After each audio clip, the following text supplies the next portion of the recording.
She's an inspiration to many. She's a mother.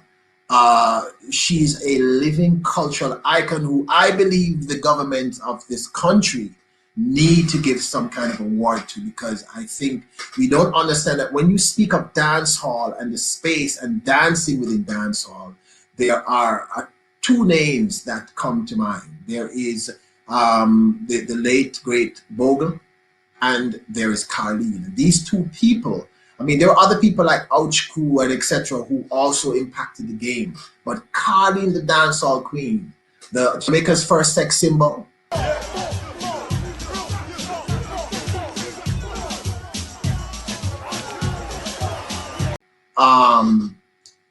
Just an amazing person. I have the pleasure of being able to speak to this great one. And if you notice the title, we said Sexy Women.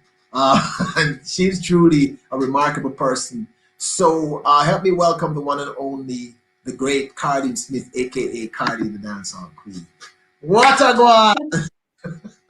I am so stoked. I am so stoked to have you here, man. I'm telling you. Thank you. I'm a fan. You notice I've been a fan from day one. I am a friend, and I just think you are a remarkable talent, remarkable woman. You know what? Tell us a little bit about Carlene. If there's some person somewhere in, I don't know, somewhere in some, I don't know what remote island in the world who don't know much about you, but give us a little bit about your background. I wouldn't know where to start. I really wouldn't. Um, as you know, very humble, quiet, loving, caring, peaceful. Yeah, I grew up with a lot of sisters, in my later parts of my life. And you met me at long before dancehall queen. I was always a mischievous, curious young I lady. think you know what? You were 15 or 16 when I met you. 15. 16, right. And what struck me about you when I met you was you were so adult. I don't know how else to put it. You were just so bright and so articulate and so intelligent. And I gotta say, you were a looker, even at 15. Even at 15, you were a looker. You were, That's how I got around because I never ever looked my age. I, right. you knew my friend Yeah. Pepsi, Pinky, and they took me places because I fit in. Nobody, Yeah. the men, thank God there's not the men today. The men Right. would still keep them because my sisters would defend it and say, hey, you go up. So, Yes. yeah, so who protected? This is Yeah. why I could be in those adult space and wasn't afraid. And as you also know, Peter, I've never had alcohol or cigarettes or ganja in my entire life. So I was well thanks to my sisters and my friends. Well, I mean, you are one of the most celebrated figures in dancehall, and you revolutionized the visual of dancehall and dancing within dancehall. Because what you did is, I think, you brought women into the space to the forefront. Prior to you, Sexy women. yeah, I'm going to add that. I'm going to add that definitely because you changed the look of dancehall, evolved with you. What now? I know that Pepsi was a major part of your getting into dancehall. I don't think you. All right, let me. You tell the story. How Um, it was into Pinky. dancehall? It was Pinky. Sorry, Pinky. I apologize. I meant to say Pinky. Yes, because How did you make that transition into dancehall? so Pinky, who was at the time dating Tiger, which was a megastar here in Jamaica, and she, had the privilege of going to the different stage show, and because she's my bigger, older sister to me, Right, my father would allow her to take me places. And right. so when I got there, I fell in love. I just know this is where I need to be. This is where I want to be. And this is where I'm going to learn about this space because I was belonging there. Right. So I See, started, it called you. it It called called me to the core. It did. you. It called me to the core. It did. When was your breakout moment? You think? What to you? What was that moment that that thrust you into the eyes of the entire world, particularly us Jamaicans within the dance halls here? What incident? What happened? The first fashion clash we had, April the 12th, 1992, when we had Dancehall versus Uptown, which they were dubbing Uptown I versus remember Uptown. that. Yes. So it took off because nothing like this has ever happened in Jamaica. And it was fascinating to the people. You know, I kept winning this clash and they kept crowning me. So I gave myself a title because Mhm. I was with Miss Jamaica Beauty Queen at the time. So I I called remember praise to that. her wherever the world she is. And so when I won, I said, listen, I'm the dance queen. And the yes said, send it out and she said, you think she had me? And everybody said yes. Because I wanted a Mhm. title that was fitting to what we were doing. And at the time it was fashion flash. So it was How what we old were were you? 18.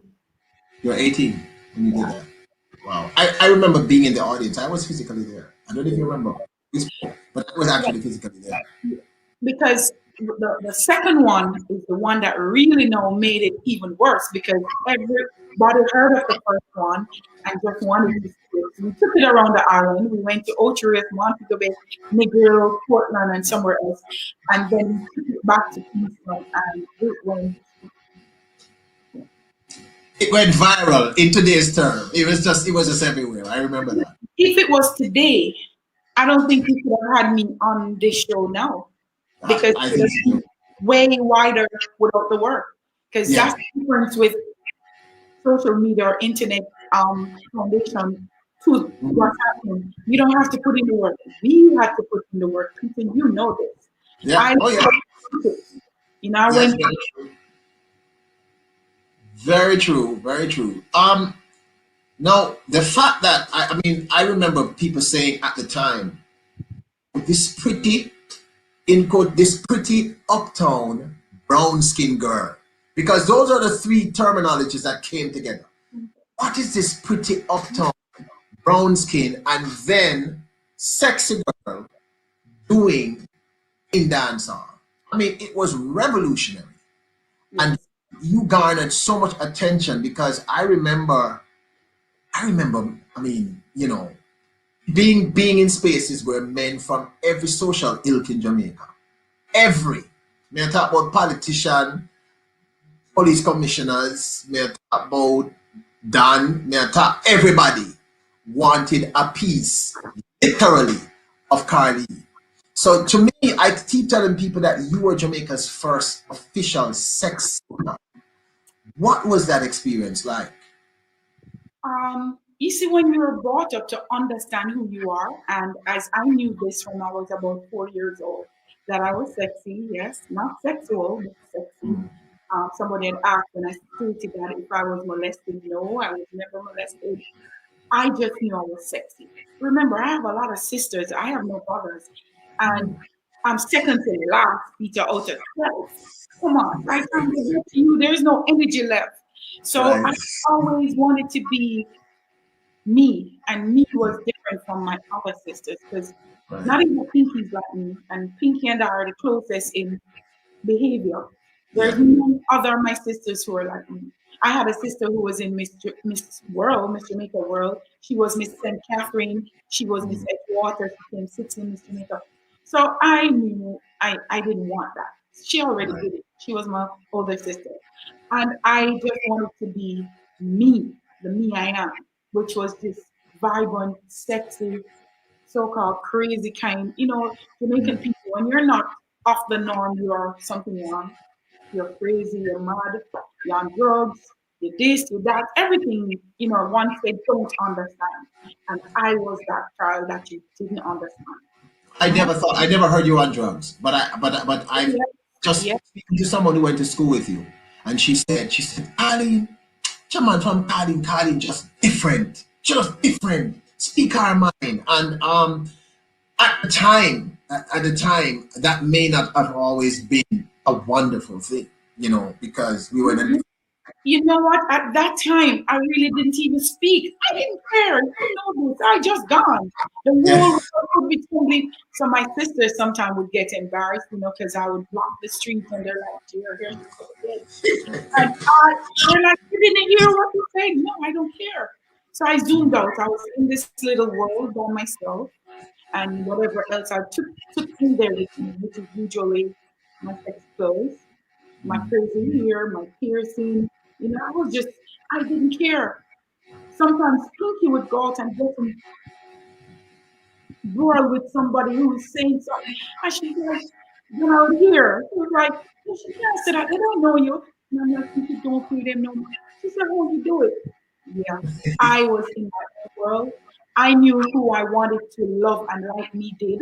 My Mm, family and my friends understood that I was just in my own creative, different world. I wasn't the girl that was sleeping with 10 men. I wasn't the mm, girl that was sleeping alone. I might choose a man that everybody might ended up knowing because of who I am. But it was never that I'm a bad girl, quote unquote. So it was, I didn't need to defend you. I didn't need to defend me. I know who I am. I know what I'm about, and the rest is on you.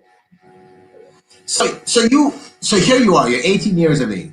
You are beautiful, and in Jamaica at that time, the context of a brown skinned girl, and you know what that was a big deal.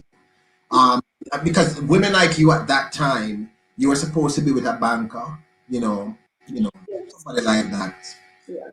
and you have the attention of everyone, because literally you were the focus of. I mean, I remember seeing you on. I don't remember if it was it Sting. There were maybe 20, 30,000 people. Yes, thing with Carlene David. When you stepped on that stage, Carlene, it was like insanity. I have never seen till today Jamaicans respond to any dancer like that. Um, how did you deal with that? I will give you a synopsis about that thing, right? Yeah. So at the time, it was a group of four of us. And at the time, Sting was blocking people left, right, and center. This is 1992, and we're Right. still not global everywhere, but we're getting there. Yeah. So my other three dance partners or group Right. members Mhm. says, "Hold up, we are not doing things." So he said, they said, "We are not doing things." Especially at the time, Carlene Davis, who had a number one song, Dial My Number, Yes. Carlene, he's not for that category. So Mhm. that's who we were going to be dancing with. Valerie said we couldn't pay them enough and they weren't going. And I said, "Let me tell you something." I put the three of them and I said, "I said to you guys, I am going to do a household name in Jamaica." And I said this before I did the first show, and I'm on my way. And King has a different crowd because people go to sing, don't go anywhere else. I know. So I know. those Very, people, very true. I'm telling you, if 40,000 people there, 10,000 is from the rest, and the other 30 only come for sing. And Mhm. she says, they said, "You're not going." And I created my outfit and I put on my high heel shoes and I got ready. I prayed, now it's God to not let them bottle me, Yes, yes. but I am going. Tommy Cohen was the MC and he was like, I said, "No, no, no, no.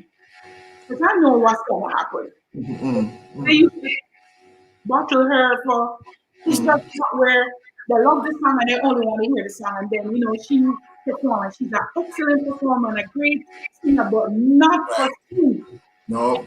No. My sisters were up in the stand. They were there as Yeah. visitors. And my Yes.